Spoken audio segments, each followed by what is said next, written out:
Alright, so been a long time, but another update on the GForce Performance LS to CD transmission adapter. Finally got my long block put together and getting ready to install the adapter plate. Small pins go to transmission side. The big holes match up with the dowels on the engine block. Now one thing I noticed is when putting this on, just mocking it up, test fitting it, I couldn't get it to sit flush, and I was a little confused at first. Sits about 1/8 of an inch off the back of the block, which is not acceptable. And that was when I realized that if you have this style of timing cover, as you can see, there's no recesses for the bolts. If you look closely, the head of the bolts, I'm trying to show it here on the camera, actually protrudes slightly out of the back of the block. So this style rear main seal cover will not work. Luckily I had another one laying around. This one has the recessed bolts, which, you can tell, make up that 1/8 inch space here. So, I have to pull off this cover and install this one. So, just a quick FYI out there, because I didn't see it listed in the instructions. The part number for this is 12572014. Yeah, so just a heads up out there, something I ran into. Luckily I had one of these laying around.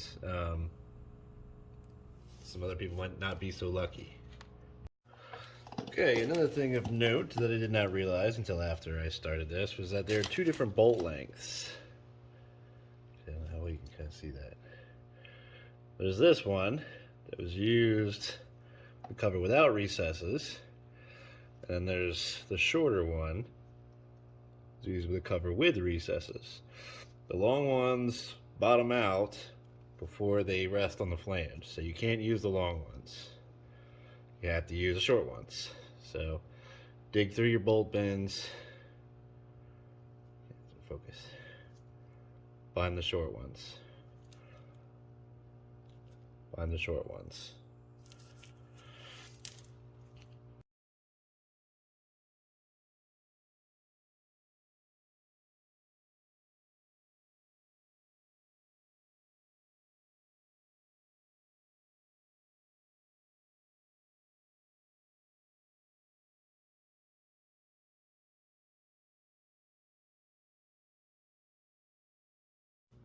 Okay, so as you might be able to see, my block is missing the second alignment dowel. So I found one, had to beat it out of the other block, almost lost it.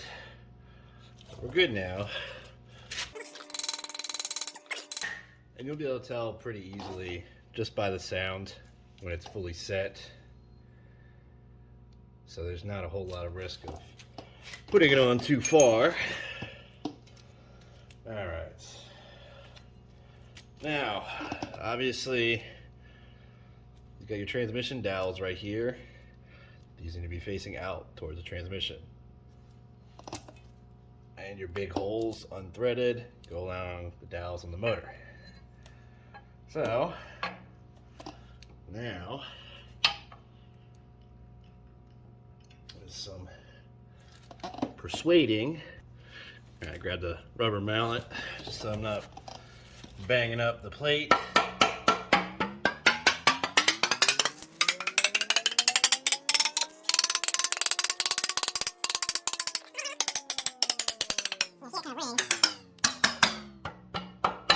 When it is pretty much all set, and as you can see, it now sits flush with the back of the block, thanks to our recessed covers. Now I do see a small bolt head in there I'm not sure if that's going to pose an issue when I bolt the transmission up or not. We will see.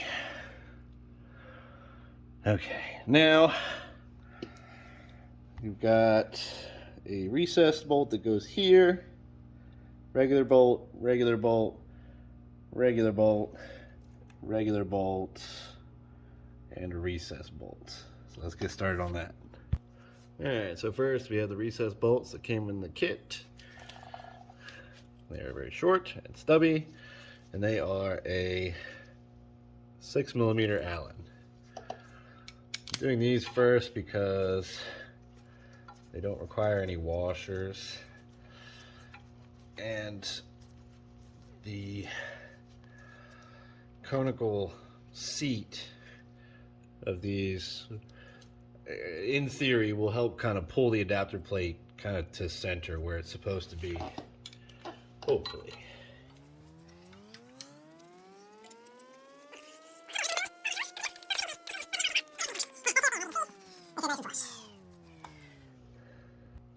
And next up we got the 4 short bolts, or sorry, 5 short, 1, 2, 3, 5, that go into 1, 2, 3, 4 holes.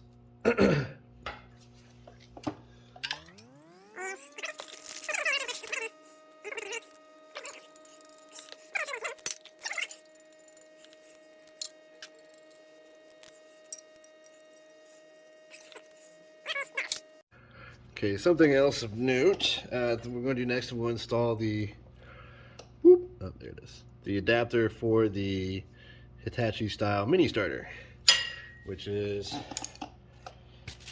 basically any performance aftermarket starter on the market.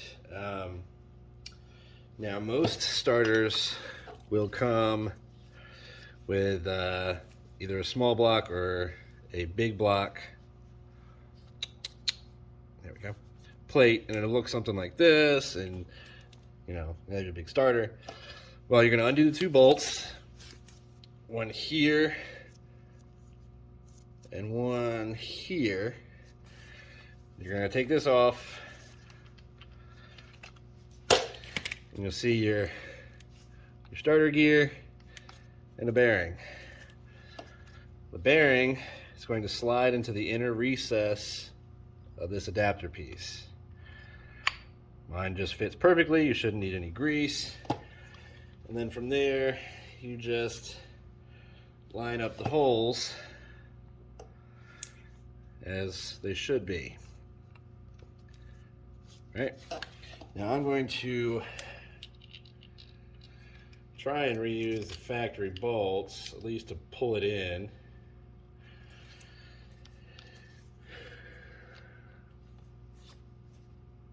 And I will report back. Okay, so gotta look on this side. It all fits great, works great. Everything is how it should be. I used the factory bolt here, pulled it in nice and flush. Did not get so lucky on the other side. On the other side, it wants you to throw the bolt in from the bottom, and do this. The head of the bolt is too large to fit into the recess. I'm guessing that bolt is just optional though, because it does still line up with the second bolt hole. So I'm just going to use this one, and if when I try to test fire it for the first time it blows up, I will know why. So yeah, I'm going to put the factory bolt in this hole, not this hole. Okay, so factory bolt went into that hole fine. It is still below this edge, so it's not going to hit the plate. And this one came considerably closer, but it is still below the edge. So use the 2 through bolts, not the blind hole here, at least in my case. Even though it does appear there's a recess for like an Allen head screw or something to go in there, I don't see one included in the hardware kit. So let's put it on. Okay, I don't know exactly which bolts you're supposed to use because I have several of this thread pitch. I have 3 different lengths from short to extra long. So we're gonna start with the short one and we're gonna go from there. So the install is pretty self-explanatory. It slides into this hole. Oh no, I've ran into another problem. And I remember this because I read the instructions, but I forgot to do it. So in order to put the starter in, it has to sit like this inside this hole. However, I don't know if you guys can see, there is something blocking that hole. So I have to get rid of that boss, which is the old, I believe, dipstick boss. Just take an angle grinder and just whoop, cut it off. And we should be back in business.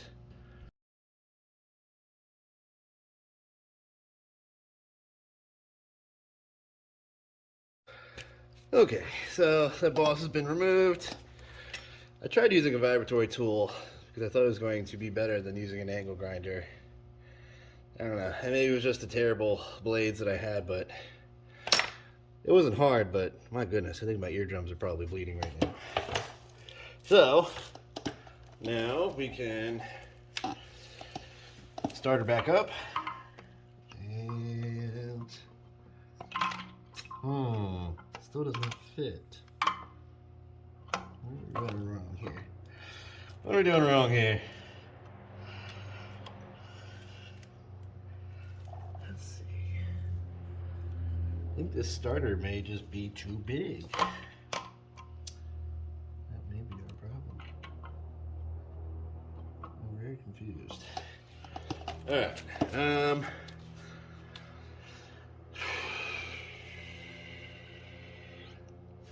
I'm going to take the adapter plate loose from the starter and see if maybe I have it bolted in wrong. Just experiment, try and see what we get. Okay, so they're quickly grinding down the rest of that boss so that it's flush with the flange of the oil pan. You can see I nicked the flange a little bit there. I was in a bit of a hurry because I'm excited about this, but getting it so it's flush with that oil pan flange and not protruding past this face here as well. So, oh, this is one smooth, and kind of tapered it into here. And a quick mock-up, it did seem like it fit. So I'm gonna put the adapter back on the starter and try again. All right, the adapter's back on the starter, all tightened down, and hopefully can get it rounded up this go around. Yep, looks like it's fitting. One bolt in. I think I'm probably going to put the short bolt in the top,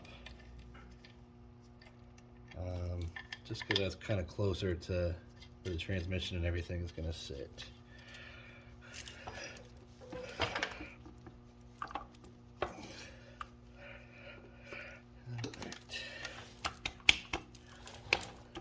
Still very, very close.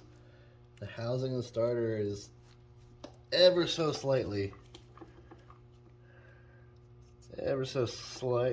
rubbing on the block, but I don't think it'll be that much of an issue.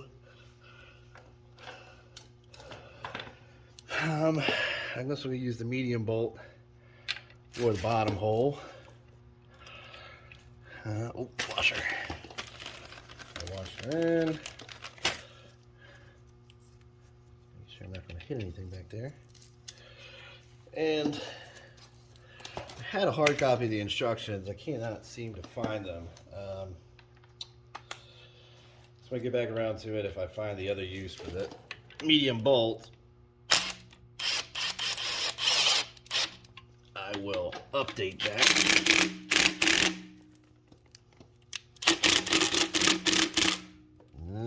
Okay, well, here's an issue.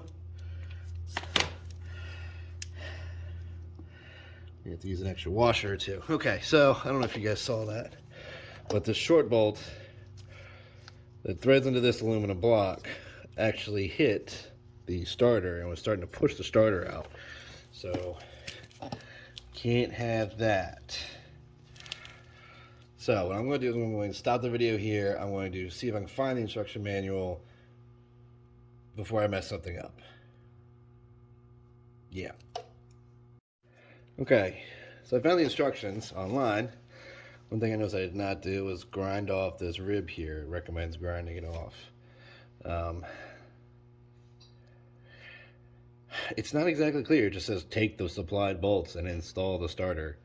So I'm not really entirely sure what it is that I am missing here. Starter fits in fine.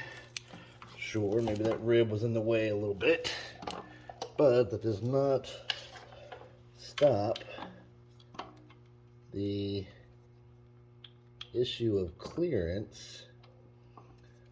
Get the thread. When it comes to the bolt being too long, you know, the bolt's bottoming out on the starter, and as you can see, it's not tight against the plate. I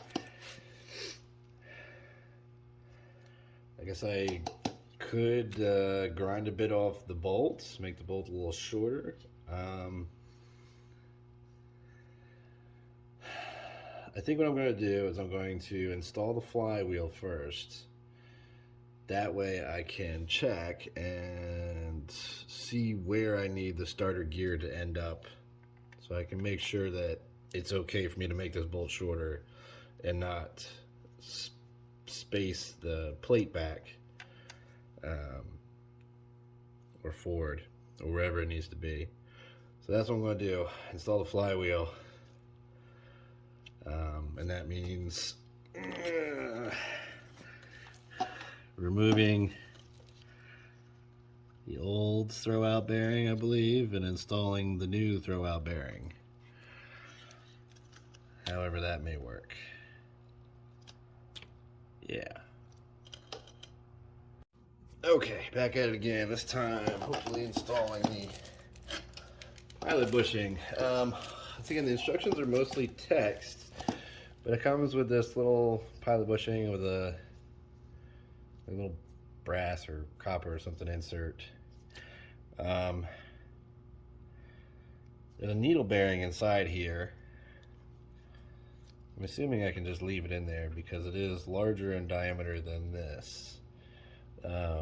If I wreck the input shaft on my transmission, I will be sure to update the video. But in the meantime, what I'm going to do is try and hammer this in here. Flush.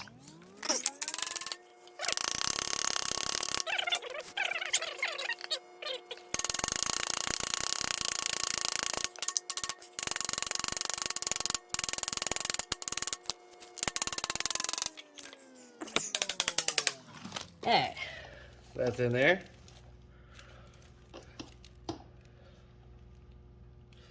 Alright, now the flywheel. Now the flywheel is going to be a process because the flywheel is, if you already have this kit, you already know. If you don't, it's freaking heavy. It is a big old chunk of machined aluminum. So I'm going to have to raise this up and hope I don't drop it on myself because that would hurt.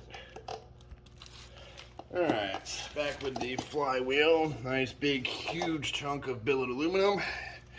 It probably weighs about, I don't know, 30 pounds. I also have some brand new LS flywheel bolts from ICT Billet. Part number on these is 551926. They're supposed to be manual transmission LS flywheel bolts. So, obviously this is the clutch side, so this is going to go out. Hopefully I can do this without dropping it on myself.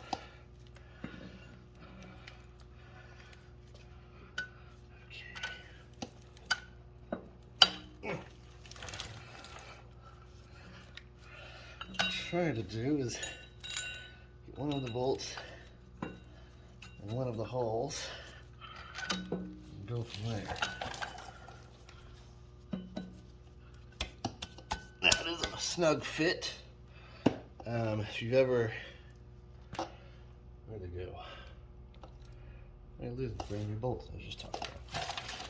Here we go. Okay. If you've ever fit an LS flex plate or an LS flywheel before, you know they are a rather snug fit onto the crank. So with something this heavy, that can be difficult to manage.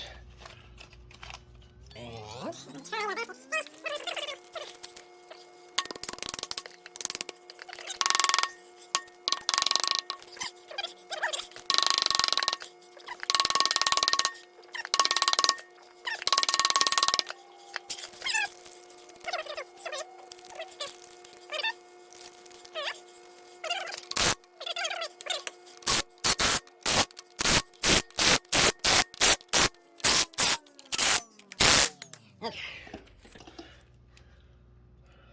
Looks good, looks good. Look good, lasts a long time. Okay.